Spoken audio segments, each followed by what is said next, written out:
नमस्कार दोस्तों। नेताजी सुभाष चंद्र बोस जी का जो बलिदान है उसको लेकर आज भी आपको भारतीयों के दिलों में बहुत बड़ी जगह देखने को मिलती होगी। लेकिन प्रॉब्लम क्या है कि जो उनकी डेथ मिस्ट्री है वो अभी तक सॉल्व नहीं हो पाई है पूरी तरह से। ज्यादातर वैसे तो माना जाता है कि ताइवान में जो प्लेन क्रैश हुआ था उसमें उनकी मृत्यु हुई होगी। मैं आपको आगे बताऊंगा ये थियरीज वगैरह कहां से आई।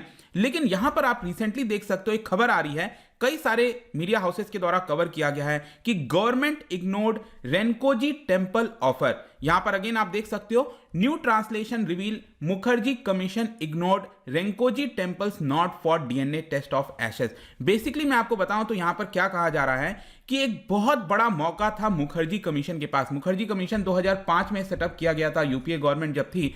लेकिन इस कमीशन के द्वारा यहां पर डीएनए टेस्ट करने की अनुमति दे दी गई थी। मतलब कि रेंकोजी टेम्पल है एक जापान के अंदर, वहां पर उन्होंने परमिशन दे दिया था कि आप नेताजी सुभाष चंद्र बोस जी का जो एशेस पड़े हुए हैं, एशेस एंड बोन जो अस्थियां जिनको कहते हैं, उसकी आप डीएनए टेस्टिंग कर सकते हो। लेकिन यहां पर मुखर्जी कमीशन ने गलत तरीके से चीजों को रिप्रेजेंट किया और इसी की वजह से बताया जा रहा है कि जो उनकी डेथ मिस्ट्री सॉल्व हो सकती थी वो अभी तक सॉल्व नहीं हो पाई है। तो ये पूरा मामला है क्या, उसको मैं आपको डिटेल से बताऊंगा। काफी कुछ जानने को मिलेगा। चलिए आगे बढ़ते हैं। लेकिन उसके पहले अगर आप यूपीएससी या फिर किसी भी एग्जाम की तैयारी कर रहे हैं तो आप हमारे ऐप को डाउनलोड कर सकते हैं या फिर studyIQ.com विजिट कर सकते हैं। वहां से सारी जानकारी आपको मिल जाएगी। इसके अलावा अगर आप एमसीक्यूज अटेम्प्ट करना चाहते हैं तो मेरे इंस्टा पेज पर जा सकते हैं, वहां पर स्टोरीज में आपको सभी एमसीक्यूज मिल जाएंगे। चलिए सबसे पहले हम यहां पर देखेंगे एग्जैक्टली अभी हो क्या रहा है, हम इसकी चर्चा क्यों कर रहे हैं। मैं आपको यहां पर बता दूं कि जापान के अंदर टोक्यो में एक रेंकोजी टेम्पल है, बहुत साल पुराना, मतलब 400 450 साल पुराना आप कह सकते हो। ये आप देख पाओगे यहाँ पर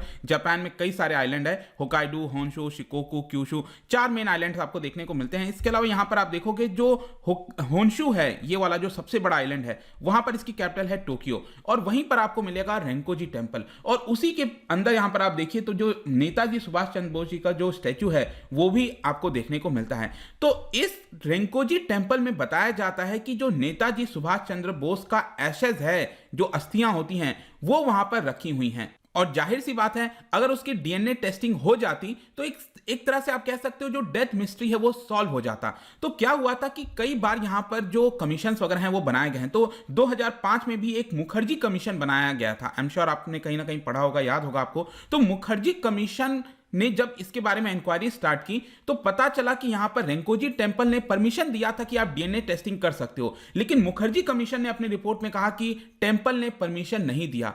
तो इसको लेकर एक नया रिवोल्यूशन हुआ है जिसकी वजह से ये पूरी कंट्रोवर्सी यहां पर खड़ी हो गई है। तो और चलिए इसको थोड़ा और डिटेल से समझते हैं। बेसिकली यहां पर जो डेथ मिस्ट्री है, क्योंकि अगर आप देखोगे नेताजी सुभाष चंद्र बोस जी का जो अनफॉर्चुनेट डेथ हुआ था उसके बारे में बहुत कुछ लिखा गया है। कई सारी थियरीज हैं, डिबेट्स हैं, डिस्कशन है, मूवीज बनी हैं, सेवरल डॉक्यूमेंट्रीज। आपने देखा होगा एक मूवी आई थी जिसमें गुमनामी बाबा इस तरह का नाम दिया गया था। तो ये सारी चीजें आपको देखने को मिलती हैं। लेकिन ज्यादातर थियरी यही कहा जाता है कि 1945 के बाद यहां पर नेताजी जो है वो मिसिंग हो गए थे। और यहां पर कुछ फैमिली मेंबर्स के द्वारा जो रिपोर्ट है जिसको लेकर अक्सर चर्चा की जाती है उसको रिजेक्ट करते हैं। जैसे कि रिपोर्ट में यह बोला जाता है कि 18 अगस्त ताइवान में जो एयरपोर्ट है ताइहुकू एयरपोर्ट, वहां पर 18 अगस्त को जैसे ही उन्होंने टेक ऑफ किया एयरपोर्ट से, वैसे ही वहां पर कुछ प्रॉब्लम आ गया प्लेन में और वो प्लेन क्रैश हो गया और उसी में उनकी मृत्यु हो गई। लेकिन इसको लेकर जो फैमिली मेंबर्स हैं वो रिजेक्ट करते रहते हैं कई बार। तो ये सारी चीजें आपको देखने को मिलती हैं। जापानीज गवर्नमेंट का रिपोर्ट है, इनफैक्ट जापान ने भी अपना जो पूरा रिपोर्ट है उसको निकाला था। और आप देख सकते हो यहां पर इस पूरे जो इन्वेस्टिगेशन है उन्होंने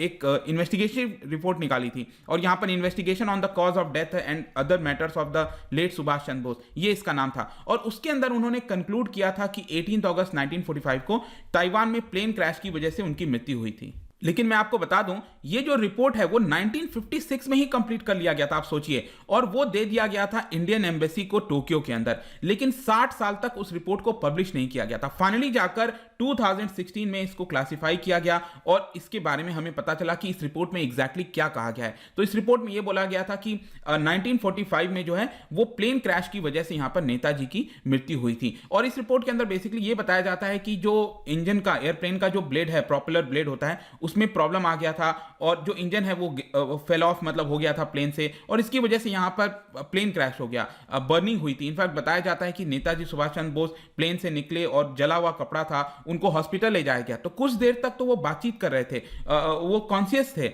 लेकिन आगे चलकर उनकी जो है कुछ घंटों के बाद यहां पर मृत्यु हो जाती है। तो ये आपका जापानीज गवर्नमेंट की रिपोर्ट कहती है।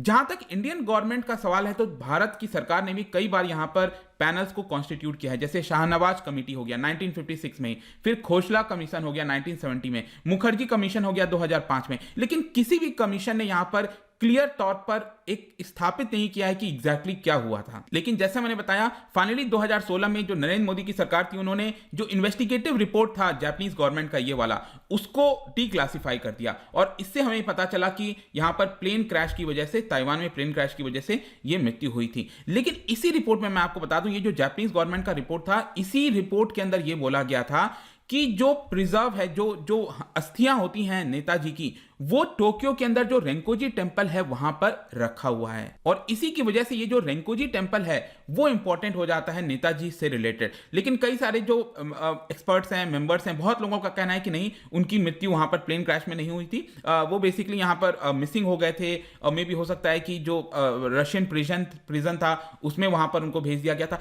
कई सारी थियरीज यहां पर कहती हैं। लेकिन अब यहां पर कॉन्ट्रोवर्सी क्या हुआ है? कॉन्ट्रोवर्सी, जैसा मैं आपको बता रहा था कि जस्टिस एम.के. मुखर्जी कमीशन, ये बेसिकली 2005 में यहां पर स्टैब्लिश किया गया था, पैनल बैठाया गया था, और उनकी जिम्मेदारी थी पता करने की। तो बेसिकली उन्होंने उस समय यह कहा अपने इंक्वायरी के अंदर, इंक्वायरी रिपोर्ट के अंदर, कि टेंपल अथॉरिटीज ने यहां पर मना कर दिया है डीएनए टेस्टिंग के लिए। मतलब टेंपल जो है वो अलाउ नहीं कर रहा है कि आप डीएनए टेस्टिंग करिए। लेकिन यहां पर बेसिकली अभी आप देखोगे ना, जो उनकी नीस हैं, जो ग्रैंड नीस अगर आप देखोगे नेताजी सुभाष चंद्र बोस की, उन्होंने ये कहा है कि नया ट्रांसलेशन यहां पर जापानीज लेटर का आया है, जिसमें चीफ प्रीस्ट हैं टोक्यो के रेंकोजी टेंपल के, उन्होंने अपने जापानीज लेटर में लिखा था कि आप डीएनए टेस्टिंग कर सकते हो। लेकिन यहां पर जस्टिस मुखर्जी कमीशन ने जानबूझकर वो जो पोर्शन है कि आप टेस्टिंग कर सकते हो, उस पोर्शन को यहां पर हटा दिया एक प्रकार से। तो बेसिकली यहां पर कंट्रोवर्सी यही हो गया है कि रेंकोजी टेंपल ने परमिशन दिया था डीएनए टेस्टिंग कर लो, लेकिन मुखर्जी कमीशन ने आखिरकार क्यों नहीं किया, उस चीज को क्यों छुपाया? अगर यहां पर टेस्टिंग हो जाती तो एक प्रकार से स्थापित हो जाता कि चलो ठीक है, वो जो अस्थियां हैं नेताजी सुभाष चंद्र बोस जी का है, और उनकी मृत्यु प्लेन क्रैश की वजह से होती। मतलब ये मिस्ट्री एक प्रकार से सॉल्व हो सकती थी। लेकिन यहां पर मुखर्जी कमीशन ने उस चीज को इग्नोर कर दिया। क्यों किया, किस लिए किया, नहीं समझ में आ रहा है। और इसी की वजह से कई सारे स्पेकुलेशन लगते हैं कि वो सरवाइव किए होंगे, गुमनामी बाबा, या फिर रशियन प्रिजन में उनको भेजा गया होगा एज अ प्रिजनर। कई सारे थियरीज यहां पर निकलती हैं। तो एलिगेशन बेसिकली माधुरी बोस जी के द्वारा, उनकी जो ग्रैंड नीस हैं, वही लगाया गया है कि रिसेंटली हमने यहां पर फ्रेश ट्रांसलेशन निकाला है चीफ प्रीस्ट का, और उसमें हमें साफ साफ दिखता है कि यहां पर उन्होंने परमिशन दिया था, लेकिन ये जो इंक्वायरी करनी थी, ये जो सारी चीजें होनी थी, वो नहीं किया गया। मुखर्जी कमीशन का अगर आप रिपोर्ट देखोगे ना, तो पार्लियामेंट में 2006 में रखा गया था, और वहां पर उस रिपोर्ट के अंदर उन्होंने कह दिया कि नेताजी की मृत्यु प्लेन क्रैश से नहीं हुई है, और यहां पर जो रेंकोजी टेंपल है वो हमें परमिशन नहीं दे रहा है। तो ये एक बहुत बड़ा सवाल यहां पर अब खड़ा हो गया है कि एग्जैक्टली क्यों ऐसा हुआ था। जब चीफ प्रीस्ट बोल रहा है रेंकोजी टेंपल का कि आप डीएनए टेस्टिंग कर लीजिए, लेकिन आपने टेस्टिंग नहीं किया,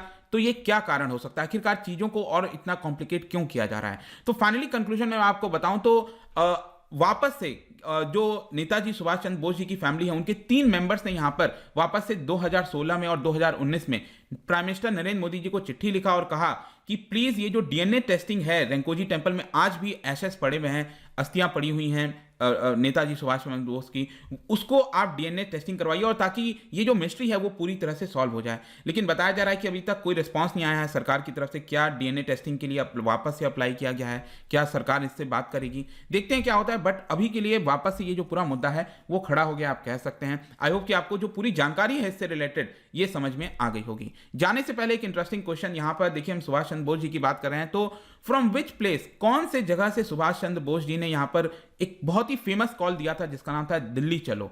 तो यहां पर 4 ऑप्शन है, इसका राइट आंसर आपको पता ही है। मेरे इंस्टाग्राम पर तो मिलेगा ही, वहां पर अगर आप नहीं हो कोई बात नहीं, टेलीग्राम से भी ले सकते हैं इसका सही उत्तर। मैं कई सारे जो एमसीक्यूज हैं वो वहां पर स्टोरीज में डालता रहता हूं, आप प्ले कर सकते हैं। बाकी अगर आपको पीडीएफ चाहिए तो टेलीग्राम पर आइए, अलग अलग सोशल मीडिया पर भी आप जुड़ सकते हैं। साथ ही साथ यूपीएससी या फिर किसी भी एग्जाम की तैयारी कर रहे हैं तो आप हमारे ऐप को डाउनलोड कर लीजिए। आई होप कि वीडियो आपको पसंद आया होगा। मिलता हूं आपसे next time. Till then, thank you very much, see you soon.